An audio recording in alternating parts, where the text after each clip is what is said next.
before you get famous, I mean, you're already on your way, but I wanted to snag you for this interview so that later on I'll post it. No, thanks for having me. I appreciate it. Of course. Yeah. So as you know, this is for aspiring hosts, which we've all been there, right? In terms of like, how do I do it? So, you know, people always say like, you should just focus on just hosting or just acting if you want to get into that industry.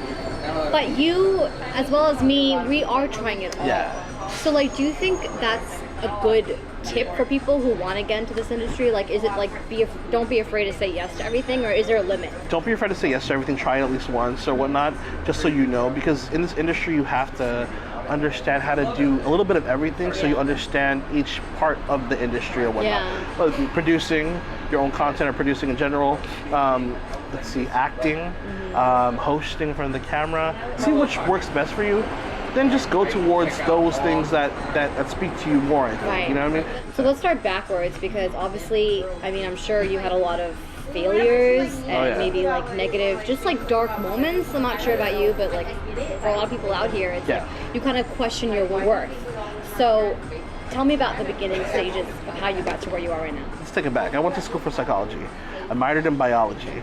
I got a certificate in gerontology. So it was like a whole bunch of sciences, things I just never really used much. I used psychology for marketing. That's what I kind of went into right after college. And I kind of found my way more on the creative side of marketing, right? I kind of found my way into an externship, which no one really gets, like after they... externship? Like a post-college internship, right? Like something that usually people don't get, but an entertainment company took a chance on me and said, let's try you out on the red carpet, and that's where it all kind of happened. But then after I hit that peak, I'm like, what do I do next? How do I go from this small, tiny niche market to something bigger? So there were those times where I'm just like, I don't know if this is necessarily for me. Why are all my friends buying houses, having kids, settling down, while I'm here trying to still make this dream happen? I'm like, am I part of that percentage that didn't make it, or do I keep on pushing to be part of that percentage that does make it? Maria Meninos, who we both worked with before, said this one time at my high school before I even worked for her. Which is so serendipitous. Right, which is crazy, you right? Met her before. Right, she said, I know I'm going to succeed because I'm never going to give up. I'm going to be the last one standing up there. Basically, essentially, you're going to knock down everyone else who's trying, and you're going to be the last one there. That's kind of what it is like. Like, it's all about sustaining it and just keep going. Like, how do you not get to where you want to be if you don't give up? It's almost inevitable that it's going to happen, but that's the hard part, because people tend to not want to do anything anymore because they haven't got to where they want in a span of a couple of years. It takes more than a couple of years to make this happen. I mean, how long have you been at this for? Right? I've been working as a host for like 5 years. You know? I mean, I think once you pass that 4-year hump, 5-year hump, you're like, okay, you can handle it. You can handle what life throws at you. And you're like, I made it this far. Especially, now in technology and like in the digital age, it could be you that's making that break for you. Which makes me ask this next question. Like, obviously you've seen how hosting has changed over the years. So, what can you say to that change? And people who are just getting into it now, what can you tell them about that change? They're so lucky to have this change. Let's be real, okay? They're so lucky to have this change that they don't have to wait to get to network to make it happen for them. You know what I mean? More and more people are making it on YouTube or any sort of digital platform versus going straight to network. I hate this word, but it's so important because people have asked, like, I like food correspondent, but I am also studying medicine. How do I find my niche? How do I get to where that market is? So how did you kind of like brand yourself? Like, what was that journey like? And are you still kind of in that process? It's kind of a never-ending process. Yeah, I did find out like a niche. So I found my way in the big and tall market, which was big for plus size women, but it wasn't totally big for plus size men yet. Not until recently when Zach Miko got signed to IMG, the first plus size model to be signed to IMG as a male.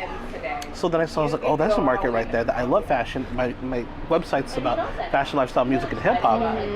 It kind of just led my way there. And I was like, let me try this market out.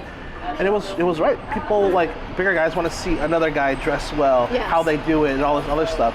So I started doing more work in that field, and that's where like things started bubbling and building, and my network started building, and my followers started building just from there as well too. But I also found out that I'm really good at entertainment. I brought myself to what I want to see myself as. What consumer do I want following me, or like who would be entertained? Exactly. I was just gonna say, it took you time to do a little bit of trial and error to see, okay, this not sticking, this is sticking. Exactly. So people who want to find their niche, you just kind of have to just try a few things. and whatever you find yourself passionate, I guess, talking about. Yeah, sorry about that. Nino, you're calling me on to an interview. On set. Okay, what are the don'ts? We got some of Okay. the juice, but like for people who, you know, want to go into this, what should you not keep in mind and not do? Like what should you avoid? So, Which is kind of like hard because it's like, they're like, right, you want to do a lot more than don't, right? But there are definitely some don'ts, I think, out there.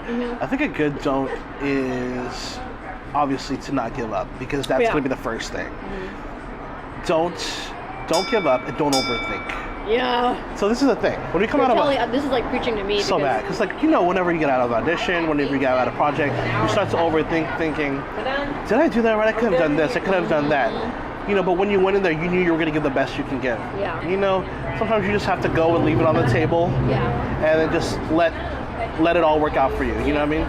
Like Drake said, God's plan. I know, you know? that's so true. I know. Kind of just like you do your best and just have the faith that the universe or God, whoever you believe in, will do the rest. Also, don't put age as a factor. That's a big thing. That's a big no. A lot of people think, oh my gosh, by 25, by 28, by 30, I should already be at this level, or I should be here already. So like, I think it all really has to depend on like what's really important to you. And sometimes your career has to be put to the side a little bit to make room for other things that are important in your life as well. Yeah, it's about like the checks and the balances, weighing out what's more important. Exactly, love that, checks and balances. Yeah, weighing out to make sure that you're all good at the end of the day. You know. Yeah. So let's say somebody's in high school or college, okay, and they want to get into this. What would you say they first, like, how do they first start? Where do they begin? I think what's great about college, if you go to college, is internships. The thing is, you don't know what you want to do, and if you're just taking your GEs at the moment, you know, try to find those internships that are geared towards, say, like a lower division or whatnot. You know, try to find your way. Work for free. Once you get to those the upper devs or the upper division classes, try to really find that market you want to hit. Go for those big companies, because they will teach you so much. Plus, the connections you can make are really great. You know, imagine if you're able to get an internship for Paramount. Imagine if you're able to get an internship for Disney or whatnot. You know, like that'll just start your career off even before you leave college. I think that's really important. But also do research on your own. You know, YouTube University. Some people don't even go to school anymore. You know, I'm not saying don't do that, because school really helps, but sometimes other people's paths are a little different, and they find their way through learning how to edit on YouTube, learning how to, you know, storyboard on YouTube, you know, things like that. But that's because they have will. They really want that to happen. You're gonna have to have some sort of will and drive either way. You go to school or not. You can't be lazy, and you can't think it's gonna happen overnight. No, that's the biggest thing to keep in mind. It's not gonna happen overnight. It's persistence. 100% not gonna happen overnight. What do you think about creating your own shit? I'm so down. We can cuss? I'm just playing. Oh yeah, no, this is my thing. Yeah. Fuck shit. No, I'm just kidding. Let me get you monetized on this stuff. So I'm all about having people create their own content.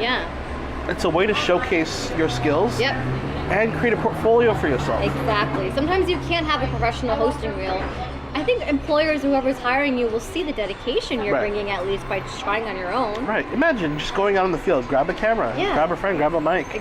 And start, you know, doing things yourself.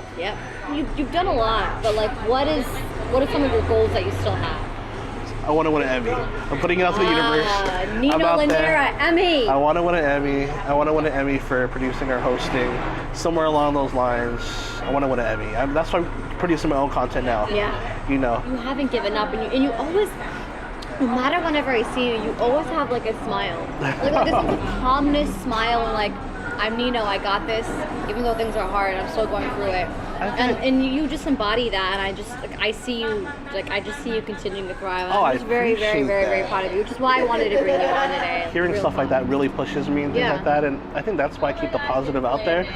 We have to look back at our resume sometimes. I know, that's exactly. And our accomplishments sometimes. Yes, wait, I was just saying. To remind us. I did an Instagram post about that today. I was like, Kanika, tell your future self to just calm down. If you had to jump into your past self, like, what would you tell that younger Nino? I would tell that younger Nino to start making content earlier. I would tell him that. Like, I would have told him to to look at the digital space a little bit harder than I thought I already did.